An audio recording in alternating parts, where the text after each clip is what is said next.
Bro தண்ணி குடிச்சுக்கிறேன் bro. குடிச்சுக்கோங்க.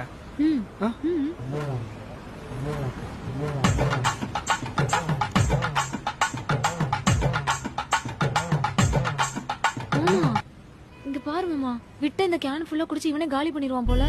ஏன்பா இருக்கிற தண்ணி ஃபுல்லா நீயே குடிச்சு காலி பண்ணிட்டனா அப்புறம் வர கஸ்டமர்லாம் சாப்பிட்டுட்டு என்னத்த குடிப்பாங்களா? சாரிங்க. தண்ணி தாண்டி குடிக்க விடுங்க.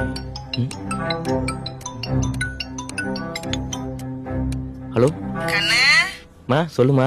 சாப்பிட்டியாப்பா? இப்பதான் சிக்கன் பிரியாணி சாப்பிட்டு தண்ணி குடிச்சேன். இந்த மாசம் இன்னும் காசே அனுப்பல, எப்பயா அனுப்புவ? மா இன்னைக்கு சாயங்காலம் போட்டுறமா.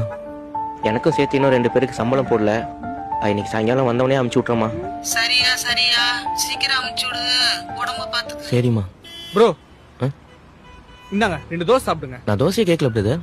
அப்ப பூரி பொங்கல் இட்லி இந்த மாதிரி ஏதாச்சும் சாப்பிடுறீங்களா? நம்ம கடையில எல்லாமே நல்லா இருக்கும். நான் எதுவுமே கேட்கலீங்களே. நீங்க கேட்கலங்க, ஆனா இப்ப உங்களுக்கு பசிக்குதுல, உங்க பசிக்கு நீங்க இப்ப சாப்பிட்டாகணும். இந்தாங்க தோசை வேணுமா இல்ல இட்லி வச்சு கொடுக்கவா? மாமா குடுக்கறதே ஓசி, இதுல இது வேணுமா அது வேணுமான்னு கேட்டுட்டு இருக்க. நம்ம என்ன குடுக்கணுமோ அதான் சாப்பிடணும். கொடுங்க. ஏய், ஒருத்தவங்களுக்கு ஒண்ணு குடுக்குறோம்னா அதை உங்களுக்கு பிடிச்சதா கொடுக்கணும், இல்லனா உங்களுக்கு குடுக்கறதே வேஸ்ட். கம்முனு. என்ன ப்ரோ அமைதியா இருக்கீங்க? இல்ல ப்ரோ என்கிட்ட காசு இல்ல. இங்க பாருங்க ப்ரோ, நான் எல்லாமே எல்லாருக்கும் கிடைக்கணும்னு நினைக்கிற ஆளு.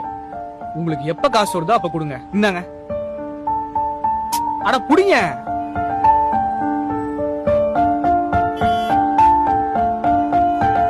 மாமா நல்ல பசியில இருப்பார் போல.